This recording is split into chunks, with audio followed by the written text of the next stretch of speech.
Kita berdoa. Kembali kami bersyukur buat kasih anugerah-Mu dalam hidup kami. Berkatilah pemberitaan firman Tuhan pada siang hari ini. Tuhan, nyatakan kuasa-Mu lewat firman-Mu atas hidup kami. Berkati Roh Kudus pendengaran, pikiran dan hati kami. Biar taburan firman Tuhan ini kami semakin mengenal Engkau. Kami bersyukur dalam nama Yesus, ampuni dosa kami. Haleluya. Amin. Puji Tuhan, mari kita buka Alkitab kita dalam Matius pasal 9 ayat 1-8. Nanti saudara baca di rumah.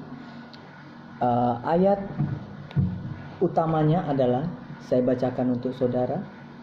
Sesudah itu naiklah Yesus ke dalam perahu lalu menyeberang. Kemudian sampailah ia ke kotanya sendiri. Maka dibawa oranglah kepadanya seorang lumpuh yang terbaring di tempat tidurnya. Ketika Yesus melihat iman mereka, berkatalah ia kepada orang lumpuh itu, "Percayalah hai anakku, dosamu sudah diampuni." Orang lumpuh ini mengalami penderitaan. Dan orang lumpuh ini membutuhkan kesembuhan. Ada beberapa hal yang menarik dari kisah orang lumpuh yang disembuhkan oleh Tuhan Yesus ini. Nah, kita akan belajar apa saja yang dialami orang lumpuh ini sehingga dia mengalami mujizat ketika dia berjumpa dengan Yesus. Dan hal yang sama hari ini ketika saudara berjumpa dengan Tuhan Yesus, maka Tuhan Yesus berkenan saudara temui. Dan ketika kita berjumpa dan bertemu dengan Tuhan, sesuatu pasti terjadi. Baik, langkah yang pertama kita mau melihat ayat pertama sampai ayat 2a. Sesudah itu naiklah Yesus ke dalam perahu lalu menyeberang. Kemudian sampailah ia ke kotanya sendiri. Maka dibawalah orang kepadanya seorang lumpuh yang terbaring di tempat tidurnya. Ketika Yesus melihat iman mereka, yang pertama bicara iman. Tuhan tidak melihat fisik saudara. Tuhan tidak melihat jabatan saudara. Tuhan tidak melihat apa yang saudara punya. Hari ini, jika saudara ingin mengalami mujizat, Tuhan ingin melihat iman saudara. Apa itu iman? Iman adalah saudara percaya kepada firman Tuhan walaupun belum melihat dan merasakan. Itulah iman. Saudara percaya kepada Tuhan walaupun belum melihat apa jawaban Tuhan, tapi saudara percaya, itulah iman. Yang pertama, orang lumpuh ini mengalami mujizat dan disembuhkan karena dia memiliki iman. Iman yang bagaimana? Iman yang rindu berjumpa dengan Tuhan Yesus. Iman yang rindu mengenal Tuhan Yesus. Langkah yang pertama, saudara memiliki kerinduan. Saudara memiliki keinginan yang begitu dalam untuk berjumpa dan bertemu dengan Tuhan. Itulah yang membuat Yesus terkagum dengan orang lumpuh ini. Dia tidak punya nama, tapi Yesus berkenan menjumpainya. Itu yang pertama, iman. Betapa pentingnya iman dalam kehidupan kita sebagai orang percaya. Yang kedua, mari kita lihat ayat 2b sampai ayat 3. Berkatalah ia kepada orang lumpuh itu, "Percayalah hai anakku, dosamu sudah diampuni." Maka berkatalah beberapa ahli Taurat dalam hatinya, ia menghujat Allah. Walaupun yang kedua ini, ya, ahli Taurat menghujat, ya, Tuhan Yesus pada saat itu, ya, seolah-olah Tuhan Yesus itu punya kekuatan atau kuasa untuk mengampuni. Mereka tidak percaya. Ya. Mereka sepele dengan Tuhan Yesus. Ya. Namun apa yang terjadi di dalam hal yang kedua ini, ya, Yesus bilang, ya, dosamu sudah diampuni. Yang kedua, selain iman, kita penting mengakui dosa-dosa kita di hadapan Tuhan. Ada banyak yang kita lakukan yang kurang berkenan di hadapan Tuhan. Ada banyak hal yang kita perbuat yang mendukakan hati Tuhan. Hari ini, yang kedua, jika saudara rindu mengalami mujizat dan kesembuhan, pentingnya mengakui dosa-dosa kita. Secara pribadi, saudara mengaku dosa di hadapan Tuhan.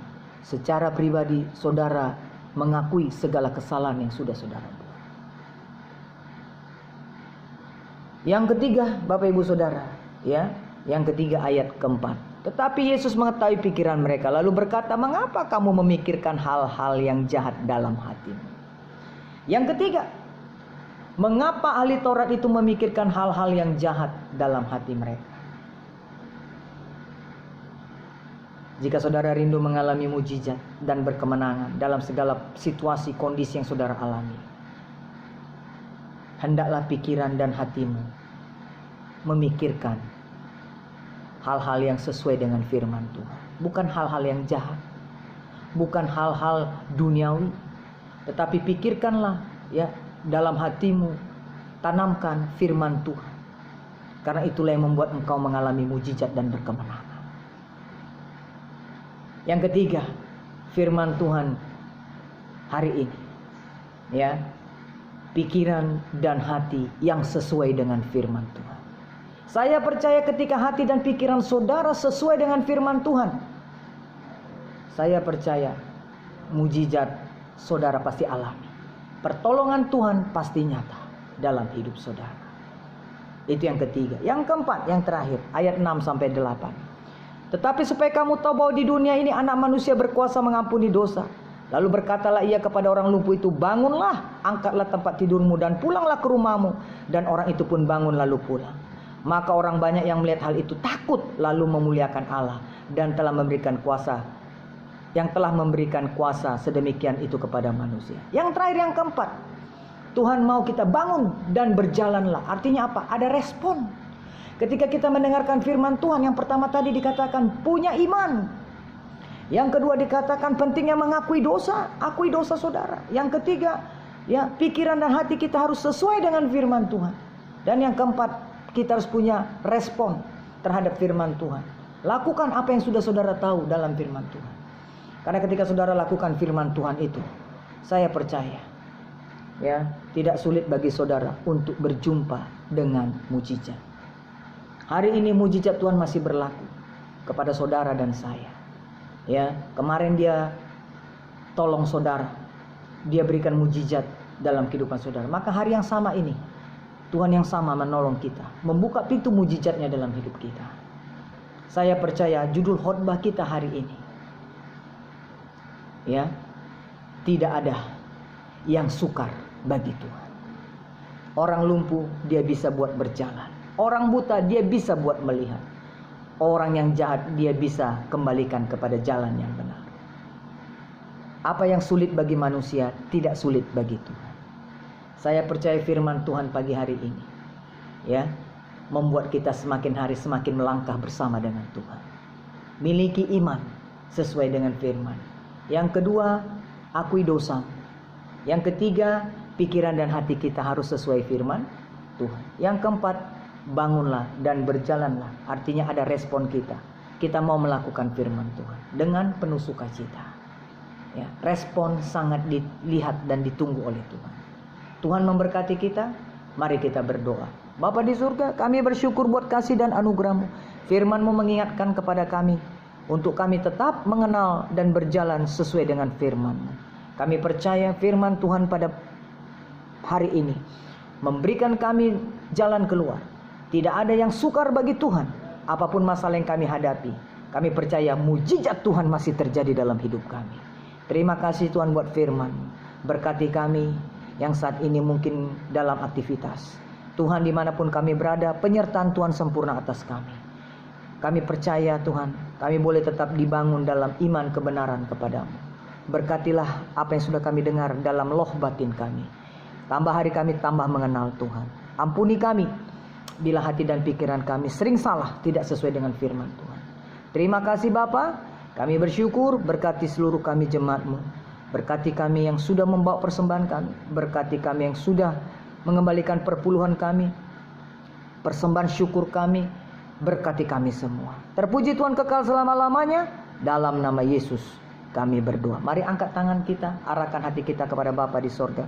Damai sejahtera Allah Bapa, kasih karunia Tuhan Yesus Kristus, pertolongan dari Roh Kudus menyertai kita mulai saat ini sampai Maranatha. Tuhan Yesus datang kedua kali menjemput kita, orang-orang percaya dan mengasihinya. Haleluya. Amin. Tuhan memberkati. Tetap jaga kesehatan, prokes yang ketat, semangat, hati yang gembira adalah obat. Sampai jumpa. Haleluya. Tuhan memberkati. Shalom.